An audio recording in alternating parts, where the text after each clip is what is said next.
Welcome to Landria on YouTube. Here to help you break through fears and live an awesome life. Guess who's back?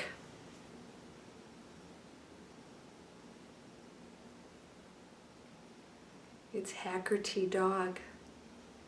Who's Hacker T Dog? If you haven't seen my other videos, he's the ego. He's very cute, but as you can see, he looks a little bit, I don't know, threatening in a cute way. He likes a lot of attention. He really does. And he doesn't like it when anybody else gets in the way. So what he'll do is usually find some reason why he can, well, let's say, criticize or judge something else that keeps the attention away from him. Like this. Can we talk about the head, the decorative, as decapitated, all right, I'm sorry, but this is a perfect example of the ego.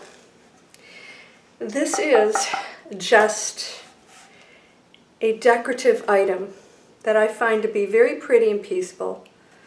I happen to like some of the cultural differences expressed around my home. I have all kinds of art and pieces from all over the world. I spent some time in Africa and have some amazing, amazing pieces from the Masai Mara and other things. This is not Buddha, but we like to judge each other because the ego comes from a place that says what I believe is right, and because of that, other people have to be wrong. Isn't that true? Yeah, I know. It's a problem, right? Because you're walking around with this ego on your shoulder that's always saying, that needs to think what we think, right? No, I'm sorry. To be right, it verifies who we are.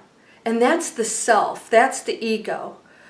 If you are in contact, if you are connected to your true self knows that we are all one energy, and as one energy, we're just expressing ourselves differently, right? You can go away right now, for now. But you know what? The ego won't go away. It really won't. It's always going to make some kind of appearance. Every once in a while, it has to rear its ugly little head. Well, maybe it's sort of cute, right? But what is that? When we're not feeling good about ourselves, the ego actually makes more of a presence because it validates us as higher, more important human beings. It validates what we do and what we believe. And it also thinks lack, and it has issues with power. It likes control. So when it's in that mode, everything outside of it is a threat. You'll know when you're coming from your ego when you find yourself arguing with somebody about a point. So if you go in the zoo and you look at the animals, you don't look at the penguins and go, oh my gosh, they should be hanging from trees. Why aren't they furry and swinging and hanging from trees? You don't hear animals arguing with each other about, you should be this and you should be that, and oh, those, those snakes, I don't like their skin. It's ridiculous, isn't it? We look at that and we love the diversity and what's different about them and how they behave differently and how they live differently and communicate with each other differently. And then we come to our own species and we oppose that. Why? They don't have egos. They come from survival and just sometimes just taking care of each other. Have you ever watched them work together as animals? They know who their threats are, and the threats are usually just survival mode again. Somebody needs food, and so they go in attack mode and they go into packs and whatever they need to do. And they do protect their own tribes, but they do it in a way that is not invasive on the other species for any other reason than a threat or desire to eat, right? Food. We're totally different species. We judge each other, and we will make assumptions based on what stories we've been told in our head. Now, I guarantee you that if you look at this and you had some kind of assumption about me, it came from something you were taught or believed at some point. It didn't come out of thin air. You wouldn't even know what that piece is, right? You wouldn't even know to say Buddha. First of all, people don't worship Buddha, right? Buddha is just a prophet, just like Christ was. They were beautiful souls on this earth trying to show us a better way. That's it. Why is anybody reading any more into that? Because they've been told something about that that's different from what they know, so they feel that they have to attack it. All right? Somebody said, I've decapitated these heads. I'm sorry. That's like saying, you know, this is fake. That's like saying an animal died for this. You know, I mean, this is just this is the ego having to control. When you look at the other, which is you, and if you don't see anything but a beautiful, expressive human, then you have to ask yourself why you feel threatened by their color, their culture, their education, how they act. Some people say, you know, I'm too animated. Most people love it. Why do we have to criticize it? Either accept something and enjoy it, or not. But when the ego has to attack something, there's no positive purpose from that. Oh, that's this or that's that. When you ask yourself why you're having to say those things, why you have to go in a dismissive or negative place with somebody else, we all do it. We all do it. I do it myself. You know, I'll do it in simple things like, oh my gosh, why don't they mow their lawn? For all I know, that person's in there gravely ill, and the last thing they're thinking about is mowing their lawn. All these assumptions that we make come from our ego, thinking things need to be a certain way because I believe that, or I want that, or the world should function the way I think so. And we're coming from a story we've been told that is not our original story, especially religion. I asked somebody who had some very, very strong opinions about religion, their religion, and I said, if you were born in another country and you were Muslim, would you be telling me these exact same things? And he said, yes. I said, well, then now we know that you're talking from your ego, because that's absolutely not true. You would be believing what the Muslim believes in that country that they came from, because that's what they've been taught. And this is how the world operates. I want you guys to think about this, because this is where we become a threat to each other. This is how wars start. This is how governments get into place. This is how people argue. This is where all the kind of conflict happens, is because we're seeing the other as different, is a negative. And that we're all supposed to be a certain way because we've been conditioned throughout the centuries to oppose each other, to keep each other down, to gain power, and that's completely been an egotistically controlled society. When you come from your higher power, there's no need to do any of that. Giving and acceptance and love and compassion is the highest frequency you can go to. Excuse me. Why?